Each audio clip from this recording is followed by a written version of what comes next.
जय हिंद साथियों। रुहेलखंड प्रांत आम आदमी पार्टी परिवार की ओर से आप सभी को गणतंत्र दिवस की हार्दिक शुभकामनाएं। साथियों, गणतंत्र दिवस का अर्थ है कि इस दिन हमारे देश में हमारा संविधान लागू हुआ था सन 1950 में, और तब से हमारे देश में हमारा संविधान चल रहा है। हम पूरी तरह से आज़ाद हो पाए थे। तो एक गणतंत्र दिवस के प्रति सबसे बड़ा सम्मान यही होगा कि हम अपने संविधान को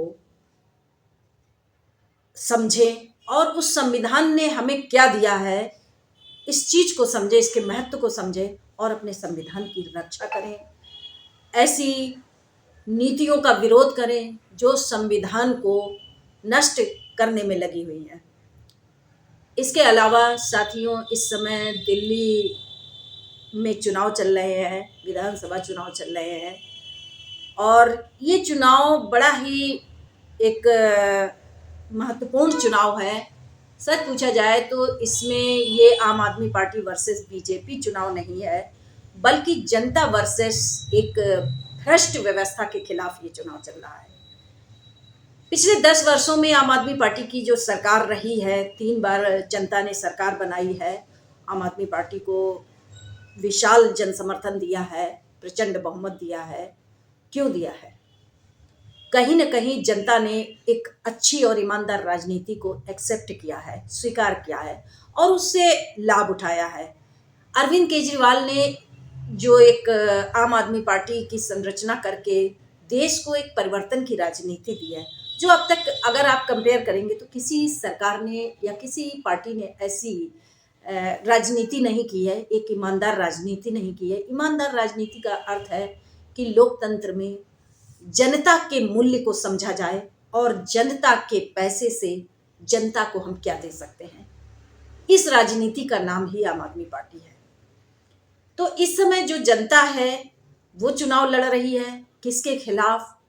एक तरफ बीजेपी पार्टी है जो जनता को जनता के मुद्दों से हटाकर, बिजली, पानी, स्वास्थ्य, शिक्षा, इन चीजों से हटाकर, इन सुविधाओं से हटाकर ले जाना चाहती है हिंदू, मुस्लिम और नफरत की राजनीति की ओर।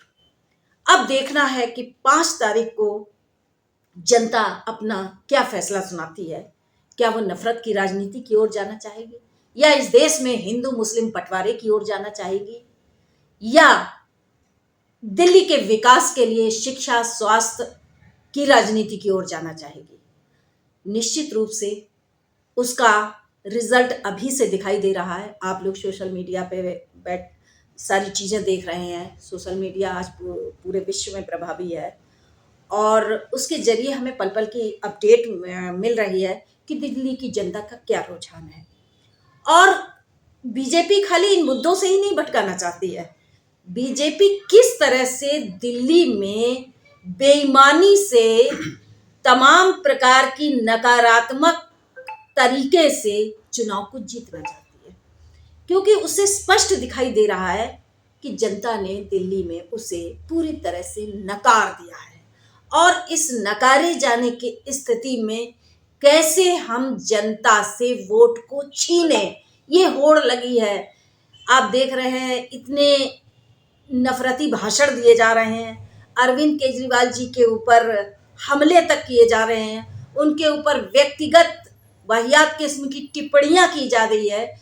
इस तरह से बीजेपी का स्तर कितना गिर चुका है ये भी जनता देख रही है, और किस तरह एक फर्जी घोटाला बनाकर अरविंद केजरीवाल को, एक कट्टर ईमानदार व्यक्ति को, एक ईमानदार मुख्यमंत्री को, जनता के चहेते मुख्यमंत्री को जेल भेजा था।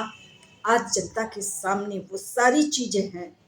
अब देखना है कि 5 तारीख को इन सारी चीजों के खिलाफ जनता अपना जनमत देने जा रही है। और मैं सभी साथियों से, सभी कार्यकर्ताओं से अपील करूंगी कि जितना भी समय हो सके अपना थोड़ा समय निकाल कर दिल्ली चुनावों में जाएं और अपना सहयोग प्रदान करें, जनता को मोटिवेट करें। हालांकि वहाँ की जनता बहुत समझदार है, फिर भी हम अपना जो योगदान दे सकते हैं वो हमें देने के लिए जाना चाहिए। धन्यवाद।